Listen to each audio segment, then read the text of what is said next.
Yeah.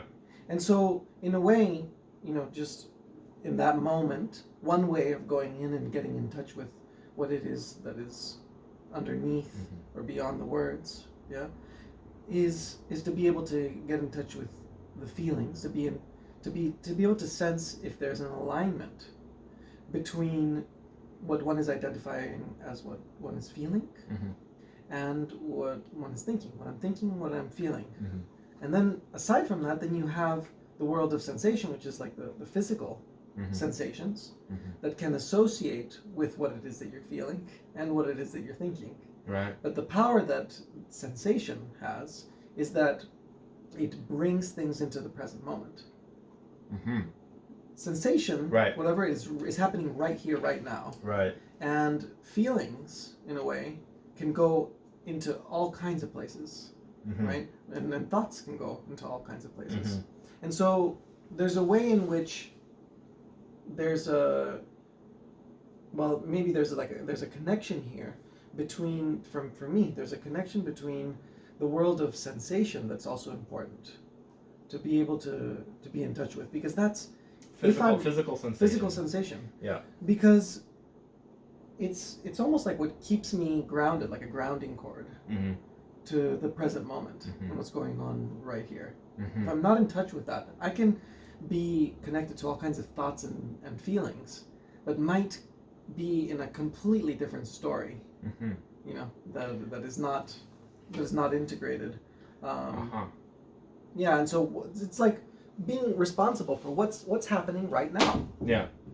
What's happening literally right now? Like, what is it that I'm feeling right now, and what are the sensations that are happening in my body, and how can I tell if I'm nervous, for example, or not? If I can't tell that I'm nervous, Yeah. then I'm going to end up all of that stuff is going to be communicated underneath. It's going to manifest in certain ways of communicating and relating to perhaps the other person or whatever, in ways that, if you're not aware that you're nervous, things are going to happen in communication that may not, if you were looking at it from an external perspective, you may not like to see that. Right.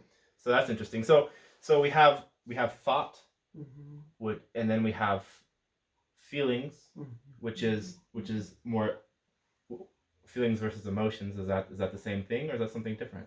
Well, the way that I like to use those words is that emotion is comprised of pairs or of thoughts and feelings.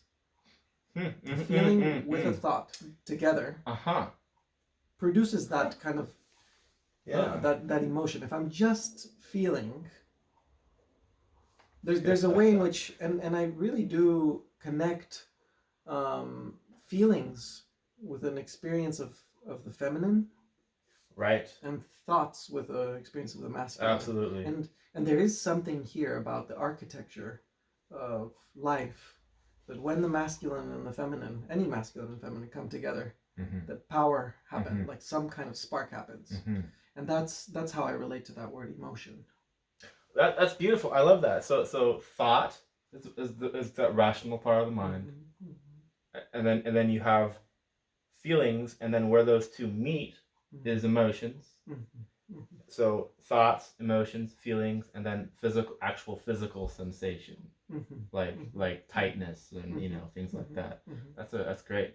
Yeah. And so knowing yourself is being in tune with all four of those things, right? Sure. And being aligned with that. So yeah. I mean, it reminds me of my perennial question, which is, how do you distinguish the difference between what is an intuition versus what is a fear? You've heard me say that so many times, right? Sure. Because say you're going down a path, maybe it's a physical path, or maybe it's just an intellectual path, or whatever, and you have a hesitation of wanting to go further. Is that something that is an intuition you should listen to, or is it coming from a place of irrational fear that you need to overcome, right? Do you listen to these fears, or you try to overcome these fears? That's always, I think, a big question I always ask people. And a lot of people will say, feel it in their body. They'll feel the difference in their body. Mm-hmm. This is usually women, because women, I think, are more attuned to the sensations of their body. Mm-hmm. And I had another person say that fear usually has a lot of story wrapped up into it, right? So there's a lot of like, there's just a lot of like, you're able to express all the reasons why and all the fears and all that. Whereas intuition is more of a spontaneous, almost ephemeral, like you don't really have the story with it. It's just like this more hazy kind of a thing. I don't know. That was an interesting thought. Yeah, and so the thinking, yeah, I love this question. Yeah, and so the thinking that happens in the intuition, right, that comes through as a thought. It seems like what I'm hearing from you is that it comes together, or it becomes present, but in a much calmer way. That it doesn't have a rushed quality to it. Yeah, you're kind of almost, the intuition is almost has an attachment to it in a certain sense. Right. Whereas fear, you're very attached. You're like, Yeah. Yeah. And now, yeah, because with fear, what you were describing about there's a lot of story. For me, when I have a lot of story around fear, something that I'm afraid of, usually it's that I'm not allowing myself. So I'm not allowing myself to really identify what it is that's actually scary. So, to put it in other words, fears, for me, there are few things that are actually really scary. Right. And what I notice is that when I don't allow myself to recognize that I'm afraid of something, what happens is that it creates this kind of like cloud of a kind of anxiety that I end up then having those kinds of stories, like that if I am scared of being abandoned, sure, right, that, but I don't acknowledge it, then I end up living up here, and then I end up, if I don't deal with it, I'll start to become afraid of things that are associated with abandonment. That's good. Yeah, that's good. Yeah. So an example I could use for myself is I have a problem with water. Like being in bodies of water scares me. Partly because even though I took swimming lessons, that didn't really stick. But perhaps that fear, almost to an irrational fear of being in a body of water, the root of that, a root fear, core fear, would be fear of loss of control, or even fear of death, right? Sure. So those are some foundational fears, and then by not addressing that, it manifests as in this avoidance of water. So that's kind of an interesting thought. Yeah. And yeah, exactly. Yeah. And so now,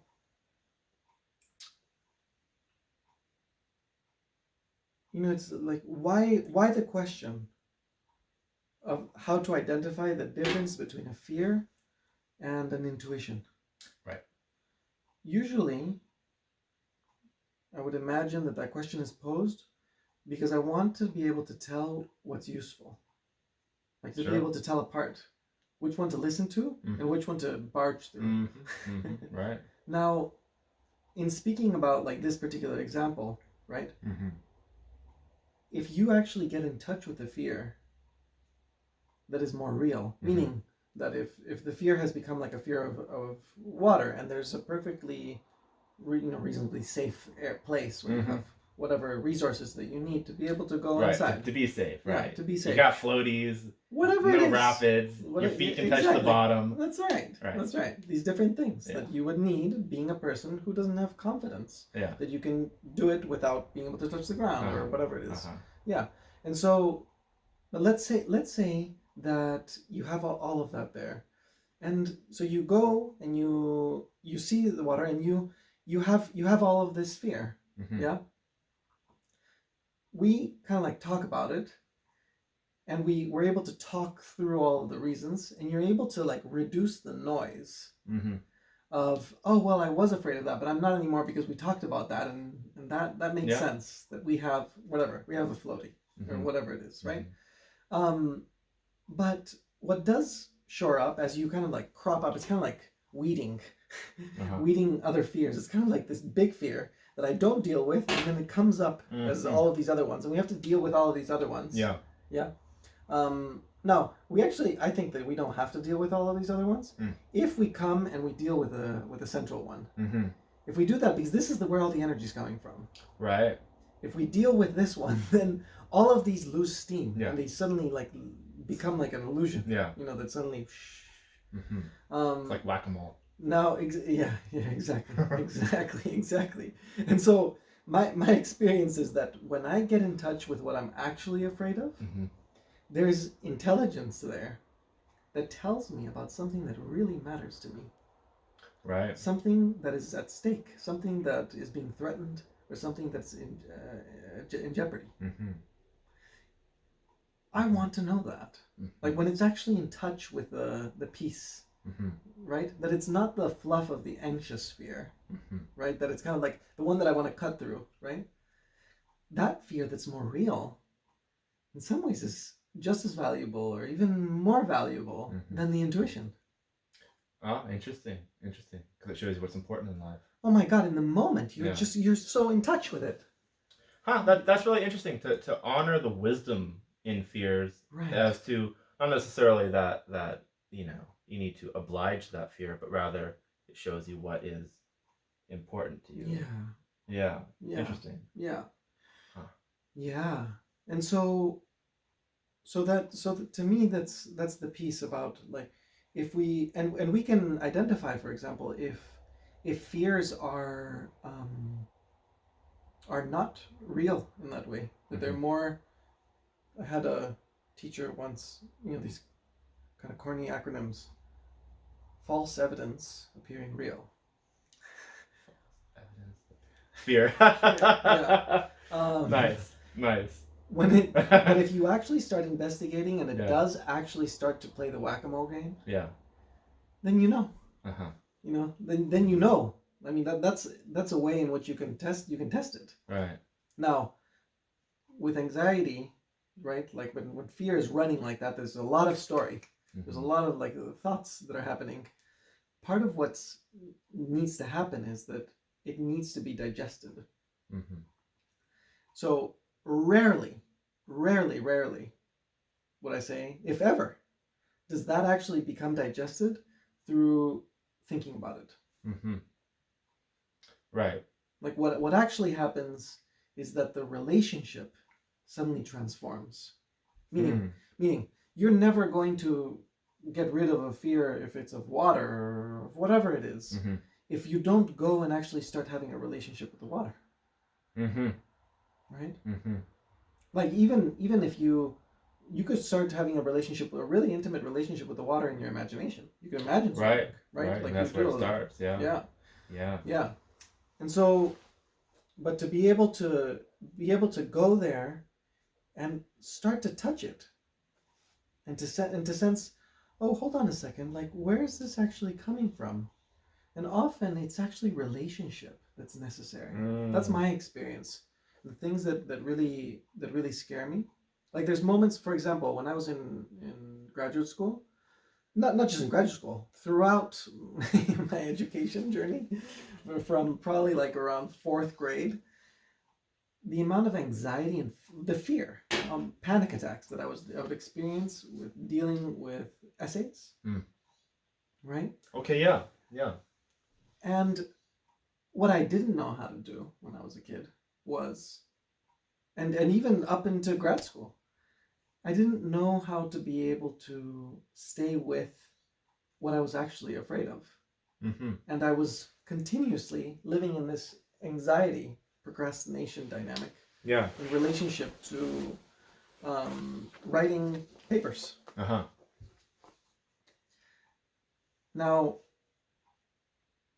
part of what it is that I needed was I needed to co-regulate. And it's this, Okay. Yeah. and it's this term that you're probably familiar Yeah. with. I needed another nervous system to help me learn how to digest what it is that seemed impossible to me. Another human. Yeah. Okay. Yeah. So Another, what it doesn't have what to be human. Some people are like very soothed by their dogs Right. or their cats. So what did that look like for you? Well, for me, it's looked many times. Well, just having a friend Mm-hmm. or somebody close to me that sits with me and helps me really ground the first steps Mm-hmm. of whatever writing process that I'm going to go into. Mm-hmm. I just need somebody to help me like pin down a place that I'm going to start. Mm-hmm. And just there's some kinks. There's like some places where the fear kind of like floods in. Mm-hmm. Now, if I look at it more in depth, the writing the essay, I mean, I can tell you that eventually through all the repetition that I experienced, it was not writing essays that I was afraid of. Mm-hmm. The actual writing process I actually enjoy. Mm-hmm. And the turning it in and everything is fine. Mm-hmm. Mm-hmm. What I didn't enjoy Mm-hmm. was the cementing a starting point or cementing a process where I was making a choice and I was going to say, this is what it is that I'm going to write about, and to start and to just to commit to it.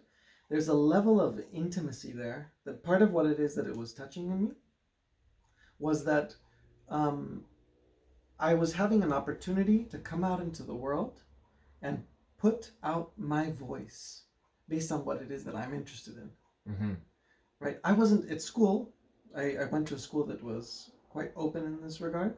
I was told, really write about what it is that's interesting to you. Mm-hmm. And that scared me much more than being told what to write about.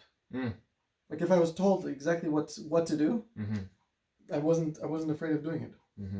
But the experience of being given the freedom terrified me.